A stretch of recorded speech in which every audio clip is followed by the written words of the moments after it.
Bapak, Mama, saudara-saudari yang terkasih di dalam Tuhan, Shalom. Saat ini kita berada pada minggu terakhir bulan lingkungan hidup. Tema khotbah minggu ini adalah Kristus yang utama di atas segalanya. Tetapi pertanyaan bagi kita semua, saat ini apa yang kita utamakan dalam kehidupan kita hari lepas hari? Apakah uang? Apakah jabatan? Apakah pekerjaan? Studi untuk dapat pengetahuan? Bisnis atau usaha? Keluarga dan lainnya? Ataukah Kristus? Kita semua tahu bahwa kata utama di atas segalanya berarti yang terbaik, yang nomor satu, yang terpenting, dan yang paling pokok. Kata ini mengingatkan kita bahwa Kristus harus menjadi satu-satunya yang utama di dalam hidup kita dan bukan yang lain. Karena itu, janganlah menduakan Kristus dalam hidup kita. Jangan kita menjadikan Kristus seperti barang yang kita cari saat kita butuhkan. Bacaan kita saat ini ditulis untuk mengingatkan jemaat Kolose agar tetap hidup di dalam Kristus. Karena pada saat itu jemaat Kolose sedang menghadapi berbagai ajaran sesat. Mereka berhadapan dengan ajaran yang mengajarkan bahwa alam semesta, manusia, dan makhluk hidup lainnya itu jahat. Karena itu, tidak mungkin Kristus menjelma menjadi manusia sebab alam semesta dan isinya jahat. Allah juga tidak menciptakan alam semesta. Yang Allah ciptakan hanyalah roh yang tidak berwujud. Mereka juga mengajarkan bahwa Yesus Kristus bukan anak Allah dan Yesus Kristus bukanlah sumber keselamatan. Oleh sebab itu, dalam suratnya ini, Paulus dengan tegas berbicara beberapa hal tentang keutamaan Yesus Kristus dan menentang ajaran sesat tersebut, yaitu yang pertama dalam ayat yang ke-15, di situ dengan jelas berkata bahwa Kristus adalah gambar dan rupa Allah. Kristus adalah Allah sendiri yang mati di atas kayu salib sebagai manusia sejati. Dan kemudian yang kedua, Kristus adalah pencipta segala sesuatu. Entah itu di surga maupun di bumi, segala sesuatu diciptakan oleh dan untuk Kristus. Yang ketiga, Kristus sudah ada sebelum dunia dijadikan. Kristus juga yang pertama bangkit dari antara orang mati. Dialah sulung kebangkitan itu. Yang keempat, keselamatan hanya ada di dalam Kristus. Pengetahuan atau apapun itu tidak dapat memberikan keselamatan. Yang kelima, Kristus adalah pendamai semua ciptaan dengan Allah. Pendamaian itu terjadi melalui pengorbanannya di kayu salib. Kematian Kristus merupakan korban pendamaian yang tidak bercacat dan tidak bercela di hadapan Allah. Yang keenam, sebagai ciptaan yang telah diperdamaikan oleh Allah dengan dirinya, maka sebagai orang percaya kita mestinya hidup damai satu dengan yang lain. Dan yang ketujuh, hidup kudus merupakan anugerah Allah yang diterima oleh iman. Oleh karena itu, sebagai orang percaya, kita mesti mempertanggungjawabkannya dengan cara hidup bertekun dalam iman. Tidak boleh tergoncang oleh berbagai ajaran sesat. Ini beberapa hal yang ditekankan oleh Paulus untuk menentang ajaran sesat tersebut. Bapak Mama dan saudara-saudari yang terkasih di dalam Tuhan, dalam bacaan ini ada 3 pelajaran penting yang dapat kita aplikasikan dalam kehidupan kita saat ini, yaitu yang pertama, Kristus adalah Raja di atas segala raja, dan segala sesuatu baik di bumi maupun di surga diciptakan oleh Dia dan untuk Dia. Oleh karena itu, kita semua sebagai manusia ciptaannya tidak boleh menjadikan diri kita sebagai raja atas alam semesta. Kita tidak boleh memperlakukan alam semesta dan semuanya yang ada di dalam dunia ini sesuka hati kita. Tetapi seringkali sebagai manusia kita merasa bahwa kita yang paling berkuasa terhadap ciptaan lainnya. Misalnya, kita menebang pohon sembarangan yang mengakibatkan menjadi gersang. Akibatnya kalau hujan turun, maka kita akan kebanjiran. Saat kita kebanjiran, kita mulai mengeluh.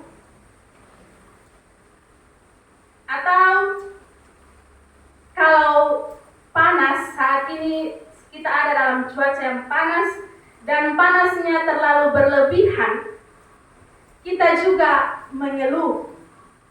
Padahal itu semua karena ulah kita manusia yang bukannya menjaga tetapi mau untuk menjadi penguasa atas ciptaan lainnya. Atau misalkan kita diberi tugas sebagai manusia untuk menjaga lautan, tetapi di sekeliling pantai tempat kita tinggal masih banyak sampah yang berserakan, yang mengakibatkan ekosistem bawah laut menjadi rusak. Bapak, Mama, dan saudara-saudari sekalian, ketahuilah bahwa ketika kita membuang sampah plastik di pantai, maka itu akan sangat lama baru dia bisa terurai. Dan hal ini membuat binatang-binatang di dalam laut, ikan-ikan mati. Akibat dari ketidakpuasan kita manusia dan sikap kita yang ingin menjadi penguasa atas ciptaan lain, akhirnya kita juga yang merasakan kesusahan, dan hal ini akan terus berdampak pada generasi-generasi kita selanjutnya. Bahkan tanah yang saat ini kita tinggal itu juga bukan milik kita, manusia. Kita hanya diberi tugas untuk menjaga dan merawatnya. Tetapi Seringkali kita punya sebidang tanah, kita menjual pada orang lain, kemudian karena ketidakpuasan kita jual lagi kepada orang lain. Akhirnya timbul pertengkaran satu dengan yang lainnya. Tetapi saya yakin di jemaat Getsemani tidak demikian. Atau kita sering merusak tanah dengan membakar hutan sembarangan dan lain sebagainya. Oleh karena itu, agar alam semesta ini tidak rusak, maka kita sebagai manusia harus memperlakukan alam semesta dan seluruh isinya sesuai dengan kehendak Allah. Alam semesta dan segala isinya harus kita pelihara, harus kita rawat, dan kita jaga kelestariannya. Bukan kita malah mau menjadi penguasa atas ciptaan lain. Alam semesta dan isinya dimanfaatkan sesuai dengan kebutuhan kita. Jangan kita mengambil lebih dari yang dibutuhkan untuk kebutuhan hidup sehari-hari kita. Karena kalau nanti tidak habis terpakai, maka akan terbuang sia-sia. Sebab itu, hindari eksploitasi sumber daya alam untuk memuaskan hasrat dan keinginan diri kita sendiri serta kelompok tertentu tanpa batas. Kemudian yang kedua, keselamatan dan pendamaian telah dikerjakan secara sempurna oleh Kristus, dan itu tidak hanya berlaku untuk kita manusia, apalagi hanya untuk orang Kristen saja. Tetapi keselamatan dan pendamaian itu berlaku juga untuk alam semesta dan seluruh ciptaannya. Oleh sebab itu, maka sebagai orang percaya, mestinya kita hidup damai satu dengan yang lainnya. Tetapi yang seringkali terjadi dalam hidup kita hari lepas hari, satu bermarah dengan yang satu bermusuh dengan yang satu ketemu dengan satu sampai batogor. Atau orang biasa bilang, beta sampai akan berdamai dengan lu sampai beta mati.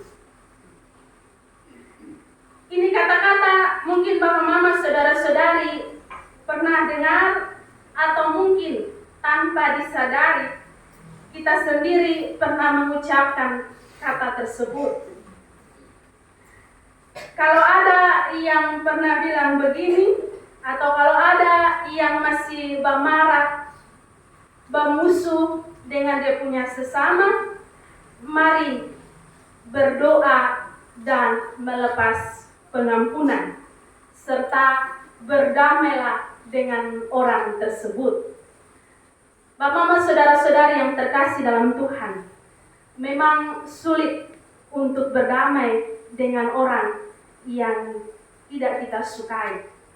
Tetapi kalau kita meminta tuntunan Roh Kudus, pasti kita akan bisa berdamai dan bisa mengampuni orang tersebut.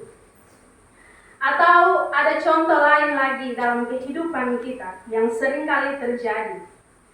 Biasanya kita hidup tidak berdamai karena ada satu masalah di sekitar kita. Kita bukan jadi penengah, tetapi kita malah jadi kompor yang kasih panas tambah itu orang, supaya itu orang terbakar. Akhirnya mereka berdua berkelahi atau mereka berdua saling baku marah. Atau kita kita lebih dengar pada satu pihak, kemudian kita memusuhi pihak yang lain tanpa kita tahu kebenarannya yang sebenarnya itu apa. Dan masih banyak lagi contoh lainnya yang ada dalam kehidupan kita hari lepas hari. Namun, marilah kita hidup berdamai dengan sesama kita, karena damai itu indah, dan itulah yang Tuhan mau dari kita semua sebagai orang yang percaya kepadanya.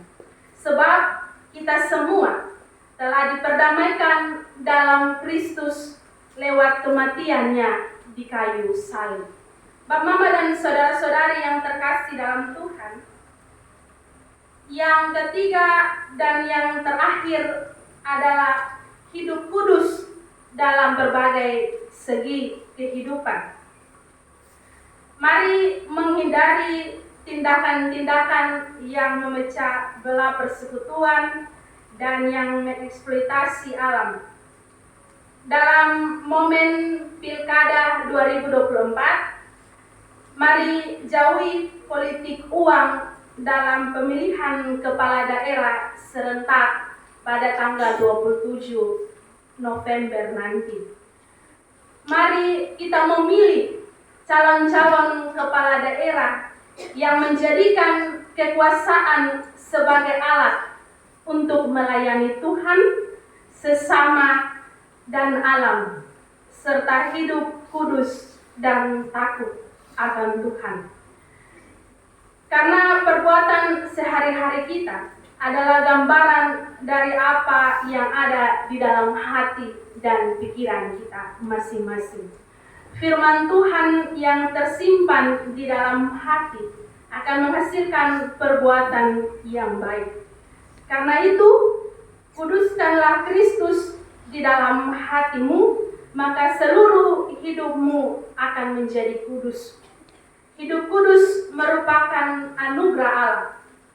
Oleh karena itu, sebagai orang percaya, kita mesti mempertanggungjawabkannya dengan cara bertekun dalam iman kepada Kristus. Kita jangan mau digeser dari pengharapan Injil. Dengan begitu, iman kita semakin diteguhkan sehingga kita dapat mengenal Allah secara benar di dalam Kristus yang lebih utama dari segala sesuatu. Jadi, Kristus yang utama dalam hidup ini, maka hidup kita harus tumbuh lurus kepadanya. Jangan kita miring ke kiri atau miring ke kanan, apalagi sampai menduakan hati kita kepada Tuhan. Kalau dalam rumah tangga kita menuntut kesetiaan, tidak mau untuk saling menduakan, maka sama halnya juga dengan Kristus, jangan menduakan Dia. Tuhan memberkati kita dengan firman-Nya. Amin.